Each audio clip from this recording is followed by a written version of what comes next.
There is a moment when a look weighs more than a word. A simple gesture, an expression, a comment, and suddenly someone feels small. Have you noticed how the world has learned to judge in silence? There's no need to point a finger anymore.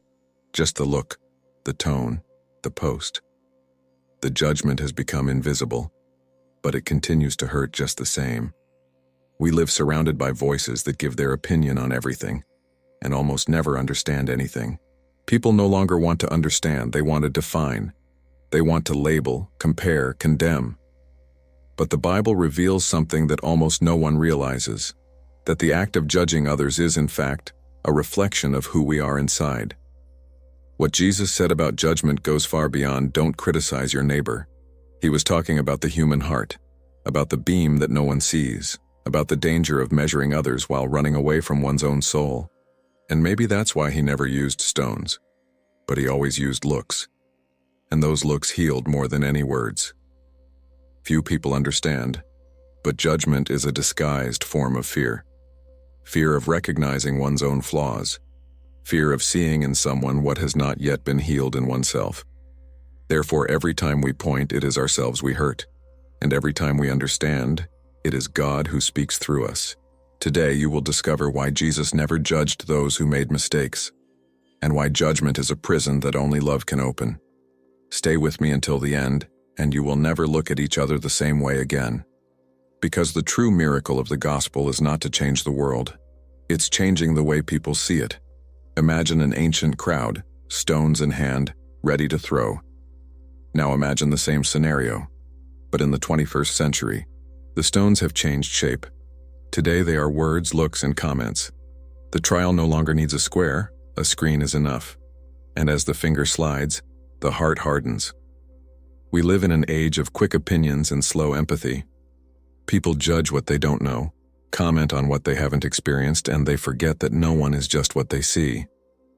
Jesus said, "With the measure you use, it will be measured back to you." Matthew 7:2. But the rush to measure others always takes us away from our own measure. Few people know, but in Jesus' time, judging unfairly was one of the most feared sins. They called it lashon hara, the language that kills the invisible. It was believed that every unjust word created a spiritual shadow, and that shadow returned to whoever cast it.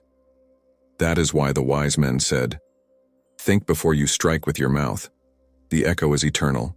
Judgment is the noise of those who have forgotten silence. It gives the illusion of power, but steals peace. He who points too much sees too little, and whoever speaks without compassion loses the tone of his own soul. Judgment is the poison that disguises the fear of looking within. Judging is easy. Loving is what requires courage. Why do we feel so much pleasure in judging? Because it is easier to condemn others than to confront yourself. The human mind uses judgment as a mirror. What irritates others reveals what still hurts us. We criticize to make ourselves look better, but the result is the opposite. We become lesser. Judgment is the shortcut of the insecure soul. Jesus knew this when he said, "Why do you look at the speck of sawdust in your brother's eye but pay no attention to the plank in your own eye?" Matthew 7:3. He talked about inner blindness. Those who live looking at other people's mistakes fail to see their own hearts. In Greek, the word judge is krino, separate, divide. Every time we judge, we build invisible walls, between ourselves and the other, between us and God. Judgment separates man from compassion, and a divided heart never finds rest. We judge to feel in control, but control is the most disguised form of fear. Those who judge want to dominate. Those who love want to understand. Understanding is harder, but it's what transforms. The Holy Spirit does not accuse, he reveals. Judgment is a weapon, discernment, a light. A woman lying on the ground, a crowd around, hands ready, stones raised, eyes full of fury. Then Jesus stoops down, and write in the sand, "Let he who is without sin cast the first stone." John 8:7. Silence took the place of shouting. One by one, the accusers withdrew. Jesus did not deny error, but he denied condemnation. He saw the heart, not the scandal. Few people know, but ancient manuscripts suggest that Jesus wrote the names of his accusers in the sand. The sand, symbol of the passenger. Human judgment fades away, divine forgiveness remains. The world engraves accusations in stone. God writes mercy in the sand. Love always erases the trace of shame. Jesus' righteousness is different. She does not ignore the error, but transforms it. While everyone wanted to punish, he wanted to restore. He did not defend sin, he defended the soul, and he taught that love is the only sentence that saves. Jesus didn't throw stones, he lifted people up. Being judged hurts, especially when the judgment comes from someone who has never heard your story. But even in that there is purpose. For judgment is the fire that tests the gold within, and real gold only shines after fire. Maria was tried for being pregnant before marriage. Joseph was wrongly accused in Egypt. David was despised even by his brothers. And Jesus, the pure one, was called a blasphemer. None of them defended themselves. They all trusted me. In ancient Hebrew, to guard the heart, shamar lev, meant to guard the borders of the soul. It was the act of protecting the interior from the poison of words. Each judgment was seen as a spiritual arrow, and the silence, like a shield. Therefore, the wise man does not react. He gathers and prays. Anyone who tries to explain themselves too much loses their composure. Whoever trusts lets God speak for him. Time cleanses the name of those who keep their hearts clean. Reputation is human, character is divine. God is the only judge who does not make mistakes. While they judge you, God molds you. There is a mysterious power in silence. Jesus was accused, humiliated, betrayed, and he remained silent. Because silence is not weakness, it is trust. It is the sound of the soul that knows God is listening. And when heaven hears, there is no better defense. Those who trust do not need to argue. The innocent need not prove purity, only remain faithful. Silence is the altar of the wise. The rush to respond is an attempt to take God's place. But time speaks with more authority than any voice. The ancient rabbis said, "Silence is the cloak of the saints." They believed that remaining silent in the face of offense was an act of worship. Every pause was a secret prayer. Each contained answer, a delivery. Silence deep down is faith in its purest form.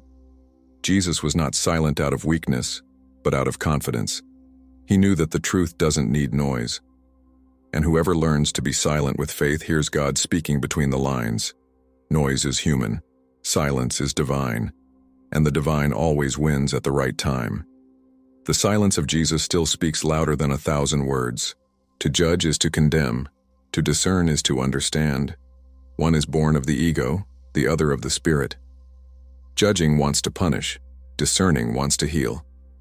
God did not call us to point but to see, and the look that understands is the look that heals. In Greek, to discern comes from diacritic, separate to understand. The difference is in the intention. He who judges wants to win, he who discerns wants to save. Judgment is a reflection of haste, discernment, the fruit of prayer. Light was not made to expose error, but to show the way. Wisdom does not burn, it illuminates. And discernment is the gentle light that reveals without humiliating. Jesus didn't see bad people, he saw confused hearts. And he responded with compassion, not condemnation. To judge is to look from above. To discern is to look with love. We've all held a rock, sometimes in the hand, sometimes in the mind, sometimes in words we never said, but thought. But God doesn't throw stones, he turns them into bridges, and forgiveness is the bridge that love crosses. Peter denied Jesus 3 times. When he looked at him, there was no reproach, only tenderness. And that look healed the man who had fallen. Was it judgment that set you free? No, it was love. Love is the judgment that heals. The early Christians called compassion pure vision. They said that a clean heart saw others as God sees them. not as it is, but as it can become. This is the view of those who were healed. Those who love see the invisible. Mercy is the most ignored miracle. She is not visible, but she transforms everything she touches. And perhaps the greatest sign of spiritual maturity, not knowing how to preach, but knowing how to forgive. Because forgiveness is the victory of love over judgment. God doesn't throw stones. He builds paths with them. In the end, faith doesn't ask us to be judges. It asks us to be bridges. Whoever understands, heals. Whoever judges, hurts. And whoever learns to look with the eyes of Christ sees the whole world differently. Because love always sees further. Every time we stop pointing, the kingdom grows a little more. Every time we choose to be silent, heaven speaks louder. To judge is to close the heart. To love is to open it. And an open heart is the only one capable of transforming another. This is the true righteousness of the gospel. The first Christians called themselves those of the way. They knew that no one is ready. Everyone is being shaped. To judge someone is to forget that God is still working for them. And in the end, heaven doesn't want perfect people. It wants sincere people. God does not point. He welcomes. In the beginning, everyone wanted to throw stones. In the end, Jesus only released love. If this message spoke to you, subscribe to the channel and walk with us. Here, each reflection is a reminder. Seeing others through God's eyes is the beginning of peace. In the end, we all hold stones, some visible, some invisible. Stones of criticism, comparison, and hurt. And sometimes we don't even realize that we're throwing them at people who just need a little understanding. But the gospel is simple and profound.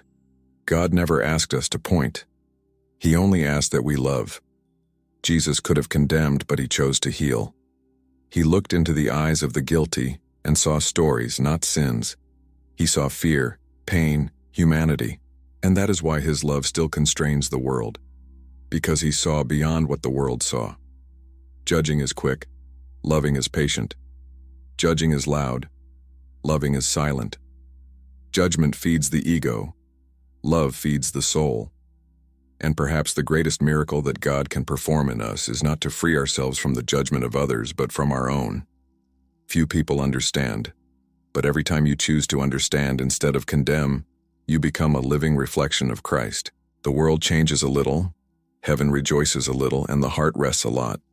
Because the love that doesn't point is the same love that heals. And seeing with God's eyes is the first step to being transformed by Him. If this message touched something inside you, subscribe to the channel and walk with us.